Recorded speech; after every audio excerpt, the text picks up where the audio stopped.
Last December, more than 13 years after our nation was attacked by al-Qaeda on 9/11, America's combat mission in Afghanistan came to a responsible end. That milestone was achieved thanks to the courage and the skill of our military, our intelligence, and civilian personnel. They served there with extraordinary skill and valor, and it's worth remembering especially the more than 2,200 American patriots who made the ultimate sacrifice in Afghanistan. I visited our troops in Afghanistan last year to thank them on behalf of a grateful nation. I told them they could take great pride in the progress that they helped achieve.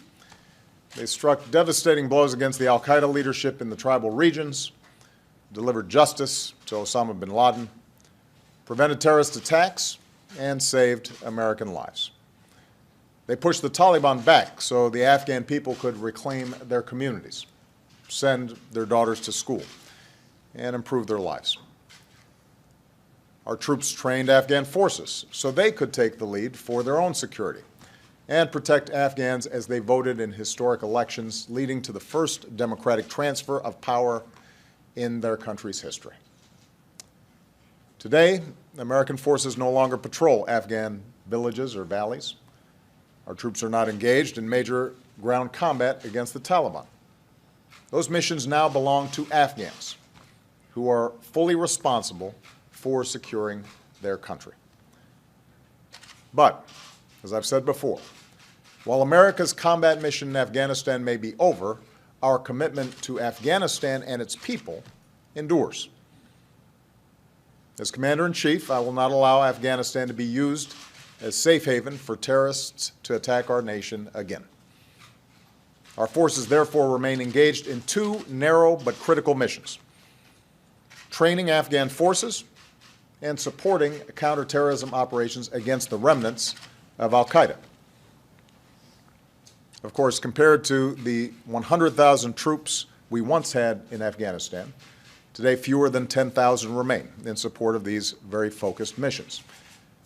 I meet regularly with my national security team, including commanders in Afghanistan, to continually assess, honestly, the situation on the ground, to determine where our strategy is working and where we may need greater flexibility. I've insisted consistently that our strategy focus on the development of a sustainable Afghan capacity and self-sufficiency. And when we've needed additional forces to advance that goal, or we've needed to make adjustments in terms of our timetables, then we've made those adjustments. Today, I want to update the American people on our efforts. Since taking the lead for security earlier this year, Afghan forces have continued to step up. This has been the first fighting season where Afghans have largely been on their own, and they are fighting for their country bravely and tenaciously. Afghan forces continue to hold most urban areas, and when the Taliban has made gains, as in Kunduz, Afghan forces, backed by coalition support, have been able to push them back. This has come at a very heavy price. This year alone, thousands of Afghan troops and police have lost their lives, as have many Afghan civilians. At the same time, Afghan forces are still not as strong as they need to be. They are developing critical capabilities: intelligence, logistics, aviation, command and control. And meanwhile, the Taliban has made gains, particularly in rural areas, and can still launch deadly attacks in cities, including Kabul. Much of this was predictable. We understood that as we transitioned, that the Taliban would try to exploit some of our movements out of particular areas, and that it would take time for Afghan security forces to strengthen.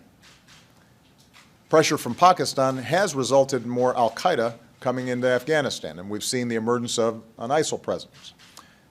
The bottom line is, in key areas of the country, the security situation is still very fragile, and in some places, there's risk of deterioration. Fortunately, in President Ghani and Chief Executive Abdullah, there is a national unity government that supports a strong partnership with the United States. During their visit earlier this year, President Ghani and I agreed to continue our counterterrorism cooperation, and he has asked for continued support as Afghan forces grow stronger. Following consultations with my entire national security team, as well as our international partners and members of Congress, President Ghani and Chief Executive Abdullah, I'm therefore announcing the following steps, which I am convinced offer the best possibility for lasting progress in Afghanistan. First, I've decided to maintain our current posture of 9,800 troops in Afghanistan through most of next year, 2016. Their mission will not change. Our troops will continue to pursue those two narrow tasks that I outlined earlier: training Afghan forces and going after al-Qaeda. But maintaining our current posture through most of next year, rather than a more rapid drawdown, will allow us to sustain our efforts to train and assist Afghan forces as they grow stronger, not only during this fighting season, but into the next one. Second, I've decided that instead of going down to a normal embassy presence in Kabul by the end of 2016, we will maintain 5,500 troops at a small number of bases, including at Bagram, Jalalabad in the east, and Kandahar in the south. Again, the mission will not change. Our troops will focus on training Afghans and counterterrorism operations, but these bases will give us the presence and the reach our forces require to achieve their mission. In this sense, Afghanistan is a key piece of the network of counterterrorism partnerships that we need from South Asia to Africa to deal more broadly with terrorist threats quickly and prevent attacks against our homeland. Third, we will work with allies and partners to align the steps I'm announcing today with their own presence in Afghanistan after 2016. In Afghanistan, we are part of a 42-nation coalition, and our NATO allies and partners can continue to play an indispensable role in helping Afghanistan strengthen its security forces, including respect for human rights. And finally, because governance and development remain the foundation for stability and progress in Afghanistan, we will continue to support President Ghani and the National Unity Government as they pursue critical reforms. New provincial governors have been appointed, and President Ghani is working to combat corruption, strengthen institutions, and uphold rule of law. As I told President Ghani and Chief Executive Abdullah yesterday, efforts that deliver progress and justice for the Afghan people will continue to have the strong support of the United States. And we cannot separate the importance of governance with the issues of security. The more effective these reforms happen, the better off the security situation is going to be. We also discussed American support of an Afghan-led reconciliation process. By now it should be clear to the Taliban and all who oppose Afghanistan's progress, the only real way to achieve the full drawdown of U.S. and foreign troops from Afghanistan is through a lasting political settlement with the Afghan government. And likewise, sanctuaries for the Taliban and other terrorists must end.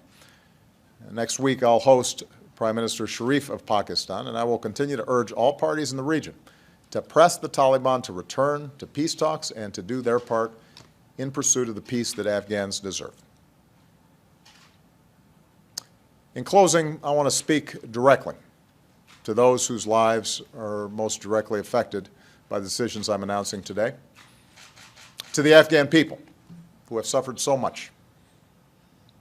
Americans' commitment to you and to a secure, stable, and unified Afghanistan, that remains firm. Our two nations have forged a strategic partnership for the long term, and as you defend and build your country, today is a reminder that the United States keeps our commitments. And to our men and women in uniform, I know this means that some of you will rotate back into Afghanistan. With the end of our combat mission, this is not like 2010 when nearly 500 Americans were killed and many more were injured. But still, Afghanistan remains dangerous.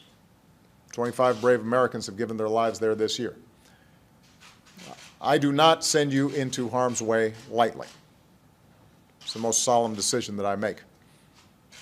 I know the wages of war and the wounded warriors I visit in the hospital and in the grief of Gold Star families. But as your Commander-in-Chief, I believe this mission is vital to our national security interests in preventing terrorist attacks against our citizens and our nation. And to the American people, I know that many of you have grown weary of this conflict. As you are well aware, I do not support the idea of endless war, and I have repeatedly argued against marching into open-ended military conflicts that do not serve our core security interests. Yet, given what's at stake in Afghanistan and the opportunity for a stable and committed ally that can partner with us in preventing the emergence of future threats, and the fact that we have an international coalition, I am firmly convinced that we should make this extra effort. In the Afghan government, we have a serious partner who wants our help, and the majority of the Afghan people share our goals. We have a bilateral security agreement to guide our cooperation. And every single day, Afghan forces are out there fighting and dying to protect their country. They're not looking for us to do it for them. I'm speaking of the Afghan Army cadet who grew up seeing bombings and attacks on innocent civilians who said, because of this, I took the decision to join the Army to try and save innocent people's lives. Or the police officer training to defuse explosives. I know it's dangerous work, he says, but I've always had a dream of wearing the uniform of Afghanistan, serving my people and defending my country. Or the Afghan commando, a hardened veteran of many missions, who said, if I start telling you the stories of my life, I might start crying. He serves, he said, because the faster we bring peace, the faster we can bring education, and the stronger our unity will grow. Only if these things happen will Afghanistan be able to stand up for itself. My fellow Americans, after so many years of war, Afghanistan will not be a perfect place. It's a poor country that will have to work hard on its development. There will continue to be contested areas. But Afghans like these are standing up for their country. If they were to fail, it would endanger the security of us all. And we've made an enormous investment in a stable Afghanistan. Afghans are making difficult but genuine progress. This modest but meaningful extension of our presence, while sticking to our current narrow missions, can make a real difference.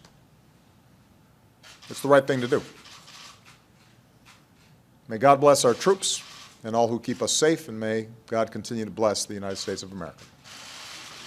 Mr. President, can you tell us how disappointing this decision is for you? Can you tell us how disappointing this decision is for you? This decision is not disappointing. Continually, my goal has been to make sure that we give every opportunity for Afghanistan to succeed while we're still making sure that we're meeting our core missions. And as I've continually said, my approach is to assess the situation on the ground, figure out what's working, figure out what's not working, make adjustments where necessary. This isn't the first time those adjustments have been made. This won't probably be the last. What I'm encouraged by is the fact that we have a government that is serious about trying to deliver security and the prospects of a better life for the Afghan people. We have a clear majority of the Afghans who want to partner with us and the international community to achieve those goals. We have a bilateral security arrangement that ensures that our troops can operate in ways that protect them while still achieving their mission. And we've always known that we had to maintain a counterterrorism operation in that region in order to tamp down any reemergence of active al-Qaeda networks or other networks that might do us harm. So this is consistent with the overall vision that we've had. And frankly, we anticipated, as we were drawing down troops, that there would be times where we might need to slow things down or fill gaps in Afghan capacity.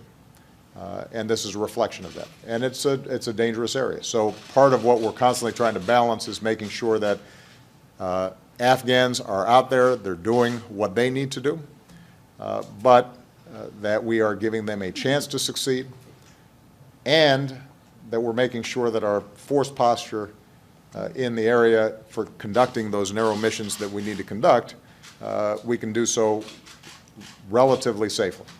There are still risks involved, but force protection, the ability of our embassies to operate effectively, those things all factor in. And so we've got to constantly review these approaches. The important thing I want to emphasize, though, is that the nature of the mission has not changed, and the cessation of our combat role has not changed.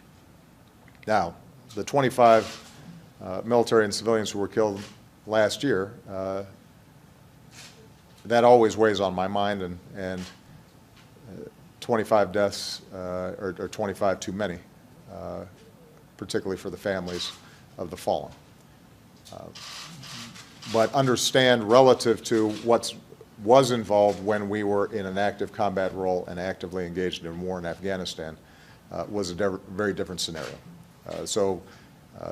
Here you have a situation where we have clarity about what our mission is. We've got a partner who wants to work with us. We're going to continually make adjustments to ensure that we give the best possibilities for success. And I suspect that we will continue to evaluate this going forward, as will the next president.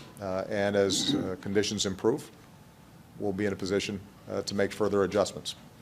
But I'm absolutely confident this is the right thing to do, and I'm not disappointed, because my view has always been, how do we achieve our goals while minimizing the strain and exposure on our men and women in uniform, and make sure that we are constantly encouraging and sending a message to the Afghan people: this is their country and they've got to defend it. But we're going to be a steady partner for them.